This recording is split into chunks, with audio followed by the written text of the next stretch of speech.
Over the weekend, it was revealed that Disney is officially giving up on the Marvels, no longer posting any of their reports, and justifiably so, because, well, we kind of have the domestic dailies clearing up the weekend, and boy, it wasn't good for them. But you know who else it wasn't good for?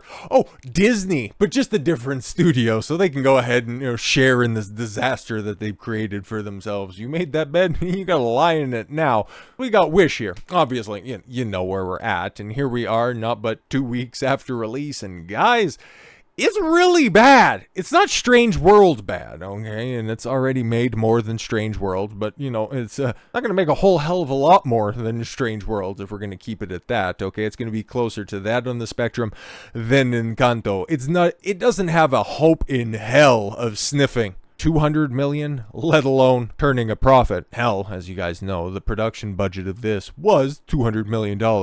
It'll be lucky to make back half of that, because those are still going to be tall numbers, because as we sit right now, it has hit its first on that second Monday of release. It's just like clockwork, $300,000, and even over the weekend. Oof. As much as the Marvels struggled in its most recent weekend with barely cresting $2.5 million, which is absolutely wild, but that was 3 weeks after we have Wish out here. Not even making as much in its first day on its Wednesday before the Thanksgiving Day long weekend than it did in 3 days, but it, for whatever reason, and that Wednesday to Wednesday drop, that's some tough titties right there. Hey, look, the first Monday drop wasn't, it wasn't even half, so I guess that's a victory, right? But where does Disney go from here? Okay, not to profitability anytime soon. We can definitely confirm that, but we know what's on the docket. A whole bunch of spin-offs from a bunch of stuff that has already been damaged. Once a reaffirmation that you made the correct decision for you and your family is now being looked at with scorn and disgust, the little jingle and the magic castle appearing on the horizon is now being avoided by families. What was normally a safe bet, and what they ended up doing here to cause that was, well, upsetting the status quo. What do I mean by that? Well, we got this article here.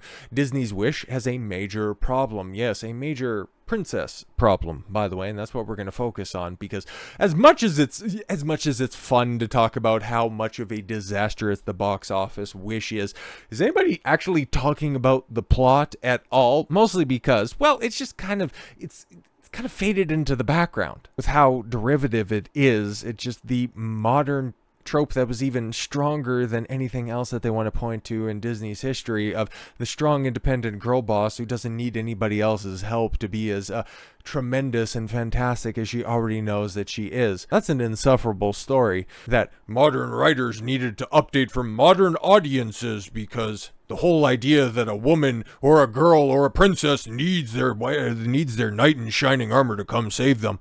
Oh, that's misogynistic. No, it's desirable by an overwhelming majority of the fucking world. People love Disney princess movies. Yes, okay. We've loved them for 100 years now, and the company continues to churn out new ones every few years, with the latest being Wish. Ooh, now there's nothing wrong with fun content that is often hailed as a bellwether, as a taste for young girls. However, they seem to be getting a bit lazy with their formula.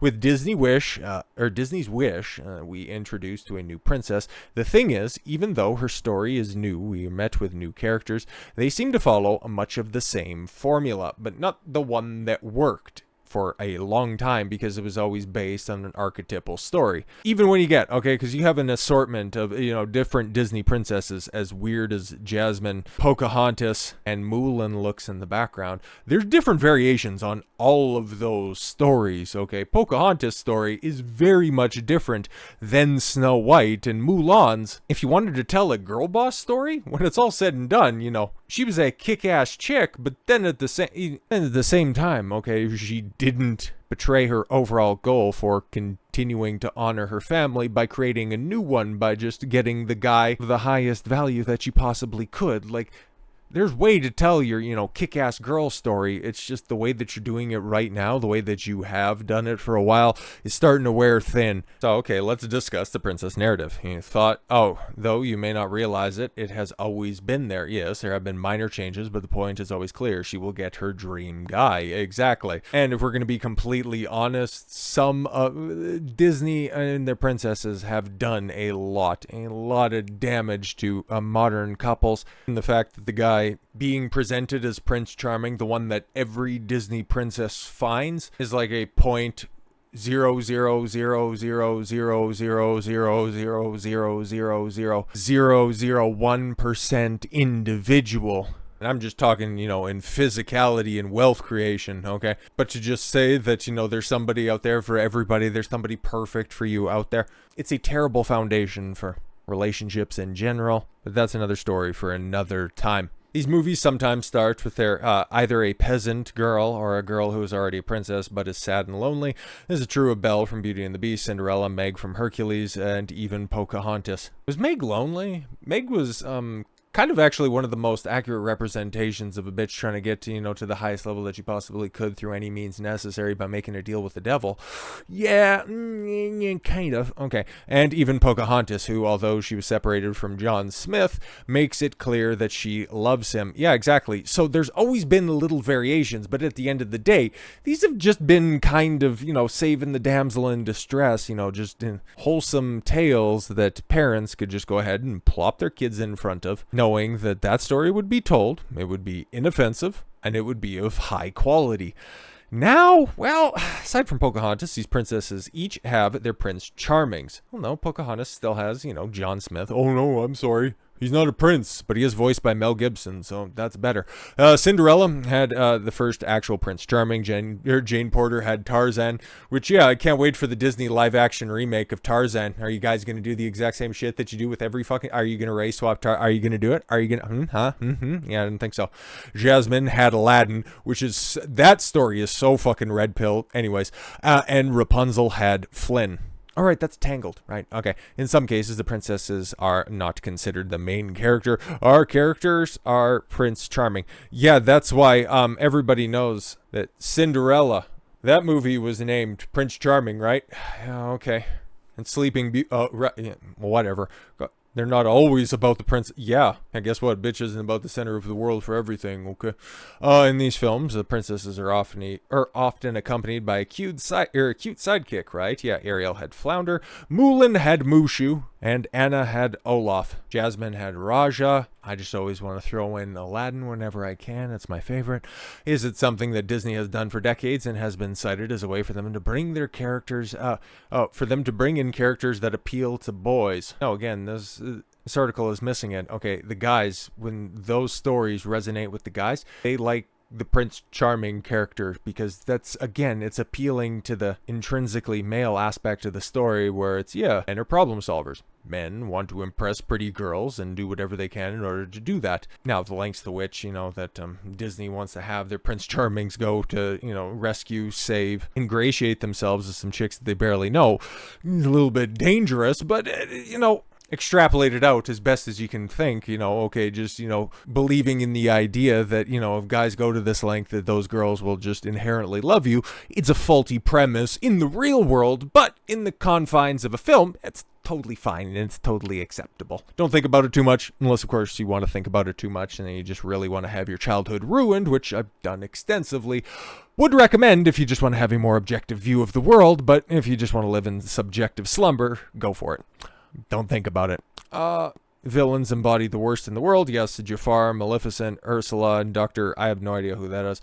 Yeah, the antagonist, often an evil queen, is hell-bent on destroying our princesses. Yes, of course. But what does Wish have?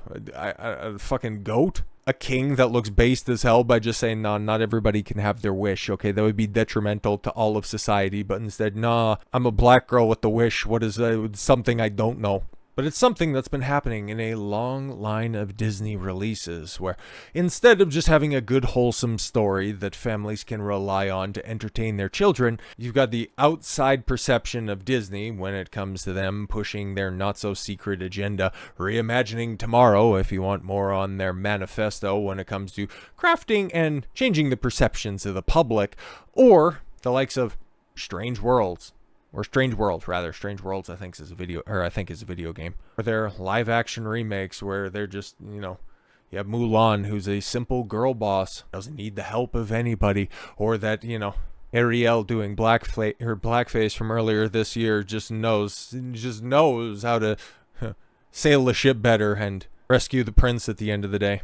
Couple that with laborious run times, because how long is Wish? Well, at least they figured this one out, but Little Mermaid is like 2.5 hours long, which is way too long. Beauty and the Beast, the original Little Mermaid, Aladdin, those were all in on and around 90 minutes, that's the perfect length for kids' movies, because after that, then it just starts to get repetitive and monotonous. And if Disney wanted to get away with this stunt for a little while, they could have, but they ended up dragging it out too long. And now, as you can see right here, Disney has a massive problem because families aren't buying what they're trying to sell. What? Outside of the nominal profit that was turned in the first quarter of 2022, Disney hasn't been profitable since 2020. Walt Disney Company's Wish was supposed to celebrate the 100th anniversary of the company that invented animated princesses like Sleeping Beauty and Cinderella. Sort of. Okay. Instead, the picture landed with a thud, delivering just half of its expected ticket sales over the Thanksgiving weekend. It became the latest disappointment in a dismal year for Disney that includes duds from Marvel, Lucasfilm, Pixar, and now their own proprietary studio. The performance, following 2 years of losses in the division that includes the film studio, highlights a new potential problem for the company.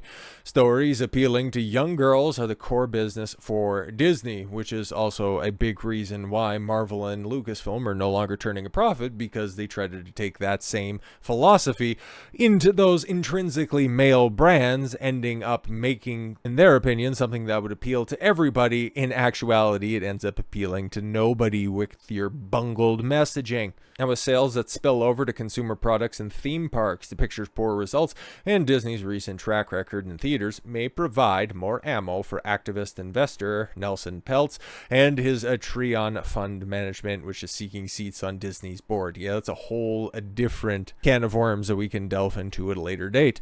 Wish, also named after Disney's newest cruise ship, it took in just $31.6 million over the 5-day Thanksgiving Day weekend, and currently sits, shy of $100 million globally, which is so fantastic.